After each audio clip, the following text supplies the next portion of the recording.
Hi everyone, Anthony Morganti here. I think many of us who have used an application such as Lightroom or Lightroom Classic for a long time, we kind of set in our ways. We tend to do the same thing the same way over and over again. And over the years, Adobe has added features to Lightroom and Lightroom Classic, and because we do the same thing the same way over and over again, we often ignore those new features because we just don't want to incorporate those into our workflow.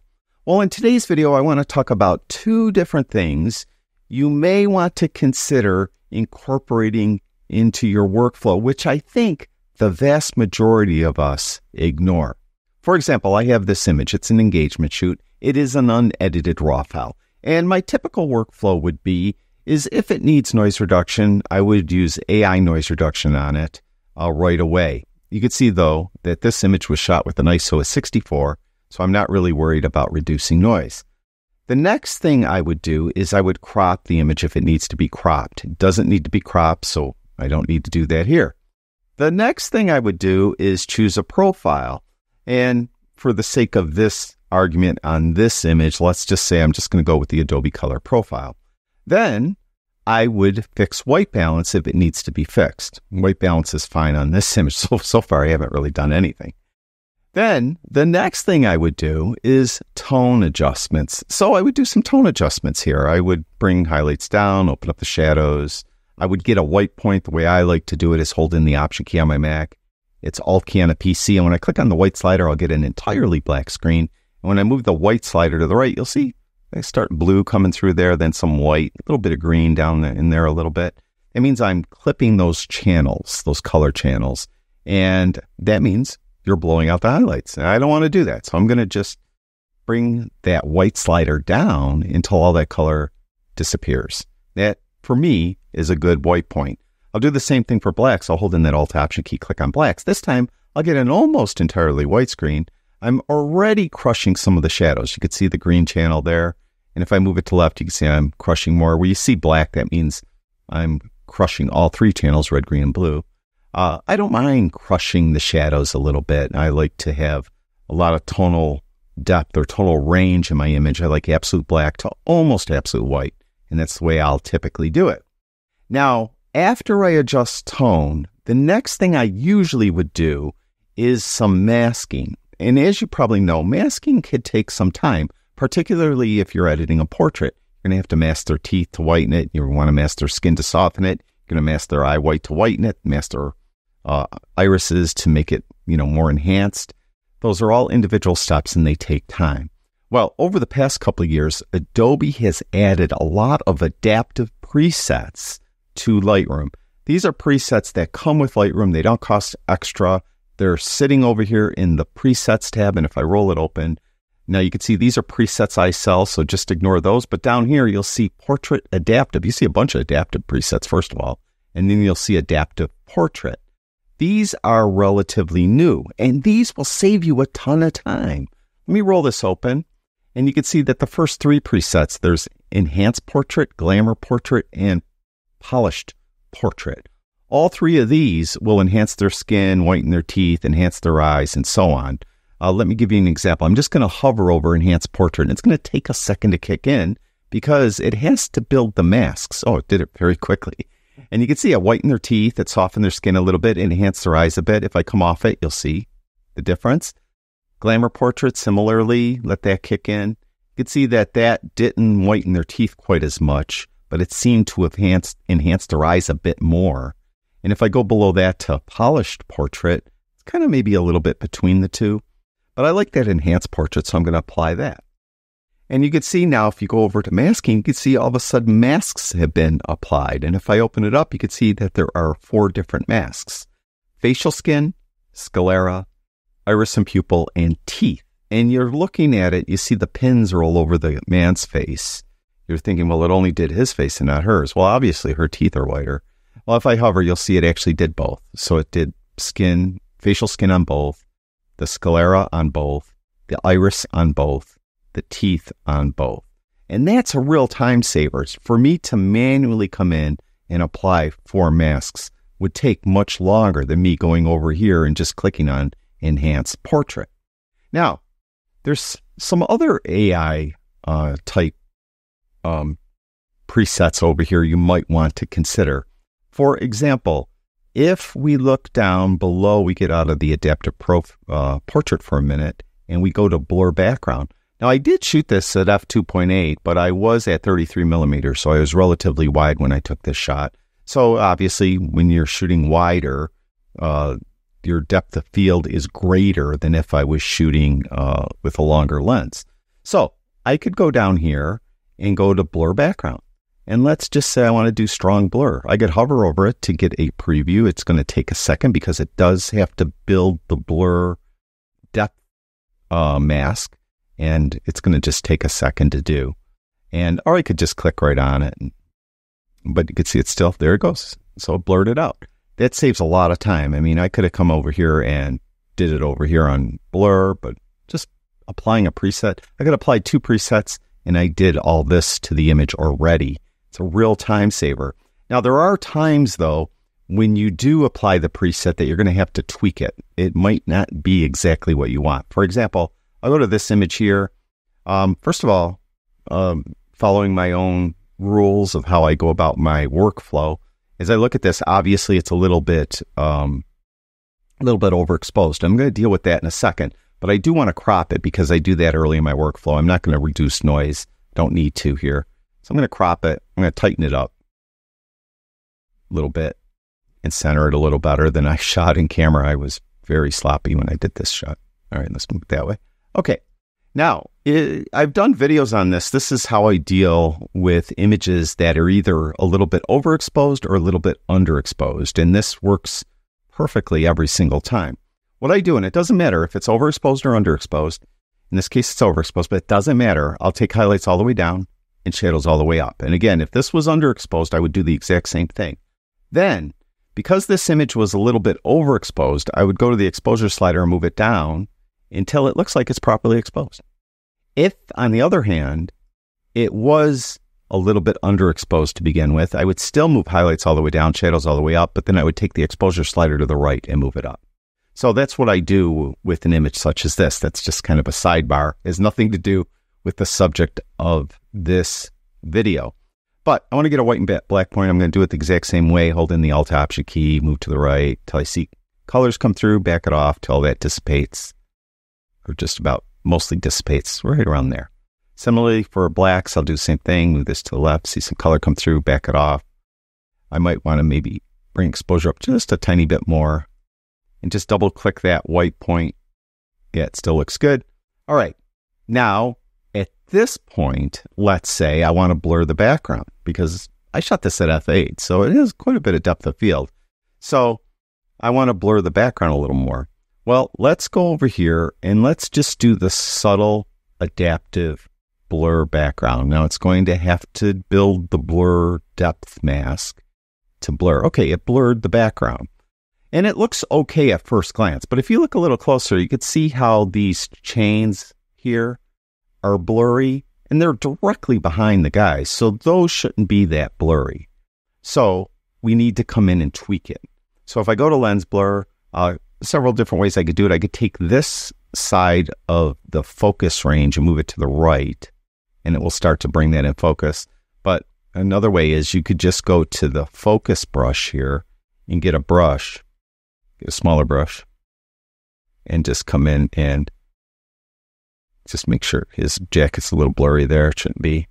Come in here and just make sure you're getting these chains so that they're all nicely in focus the way they should be. So a little tweak, but it still saves you quite a bit of time than if you came in and just did this yourself, moved the blur amount, tried to find it, just a lot easier. So there's before and there's after. Now, let's go to another image here. And this, again, is an unedited raw file. So let's just do a very quick edit. Let's just assume that everything's good. I'm jumping right down to tone right away. Take highlights down just a little bit. I'm going to open up shadows a little more. I'm going to get a white and black point. Hold in the Alt-Option key. Get a white point.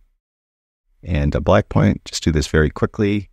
Okay, now at this point, I would do that masking, but their skin and their teeth and stuff look pretty good. So let's just jump past that. And there's some other adaptive presets here. Adaptive subject. If you open this up, this could give your image a pretty interesting look, something you might not have thought of to do if you edited manually. So if I go to like pop, you can see it say it's detecting, you can see what it does. Go to warm pop, there's light, there's warm light, there's balance contrast, there's soft, there's cool soft, vibrant doesn't look good. But I kind of liked warm light, but I think they're a little bit too bright. But what it did was it added a mask, a specific subject mask, so I could open this up and then see exactly what it did. You could see the little eyeballs are lit up here, so it did something with tone and something with color. They're a little too bright, basically. So I'm just going to take the exposure down. But it's something you could look for that you might not have realized was there, and it would give your image maybe a different look that you normally wouldn't have tried to attain just coming in and manually moving everything from beginning to end.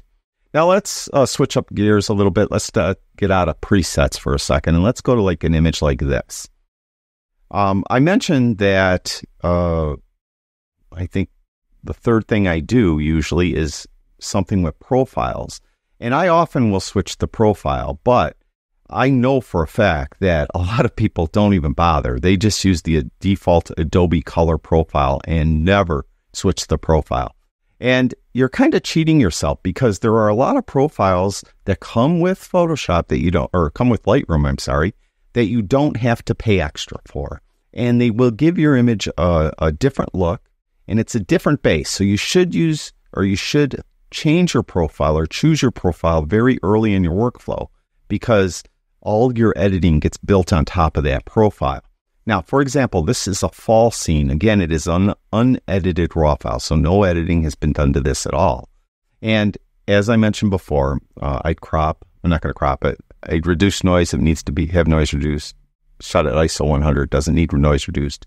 So let's go to the profile. Now, if you just go to the drop down, there won't be much there. So go to the profile browser. You can just click, I call them bricks, these 4 bricks. And you'll notice that there's a number of, specifically 7 different Adobe RAW profiles.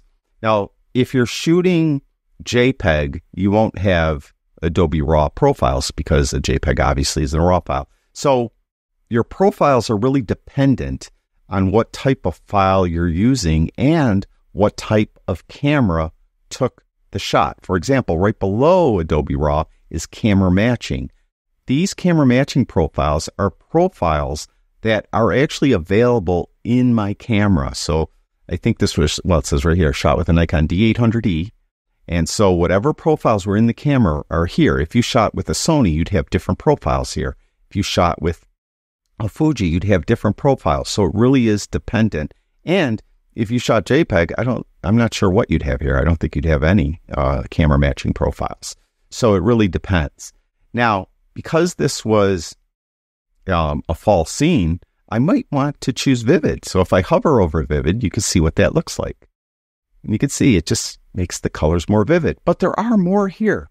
Now, next here are profiles that I sell, and I'm not doing this video to sell profiles or presets. I'm not even going to show those. I just want to show you some things you might want to consider doing that kind of breaks from your normal routine. So you can see there's a lot of artistic, or there's specifically 8 artistic profiles. So you could hover over these and see what they do. That artistic 2 looks like it would be good for a fall shot. Artistic 3 as well. Artistic 4 as well. Artistic 5, a little warmer, but it looks like it could do a nice job. But you could see here, different ones. If you wanted to do a black and white, you probably wouldn't want to do black and white on a fall shot, but there's black and white profiles. There are modern profiles. All you got to do is hover over them, and you can see what they do. Now, part of the reason why I tell you should apply the profile early in your workflow, you'll notice that the profile changes the contrast to the image quite a bit, and color, obviously. So you don't want to go in and start editing tone, adding contrast or removing contrast, and then choose a profile later because you're going to have to go back in and readjust all that. So here's a bunch of modern, and then finally there's vintage ones here as well. So let's just pick one that maybe is a little bit off the wall. Let's go to, let's say modern 2. That kind of looks kind of cool, like modern 2. So then you would close, once you pick it, close down the profile browser. And there is a bug I want to show you in a moment that that I'm going to report to Adobe. I haven't done it yet. So I would bring highlights down. I'd open up the shadows. I'd get a white point. Here's the bug. If I hold in the Alt Object key and click on whites and move it to the right, see nothing, no colors are coming through, but I'm definitely clipping highlights. You can see the clipping indicators are lit up over here. So the Alt Option thing isn't working, nor is if you just tap the J key. Or no, the J key actually is working. Oh, that's good. See how the J key is another way to get clipping indicators. You can see we have blue down here. That means I'm crushing the shadows. And if I bring the whites up, I should get red, but I'm not. So the clipping indicators aren't fully working. So those aren't working as well, just the shadow part of it. So it's something that you should be aware of. So let's go and just do it by eye. We're going to highlights down, bit of a white point, blacks in a little bit. This point, if I was going to do masking, I would do masking for the sky and stuff like that. But let's just say I'm not going to, just for the sake of time, and I'll bring up clarity, dehaze a little bit, texture. And it's all because now I got this because I changed to a different profile, one that I think is more conducive to a fall image.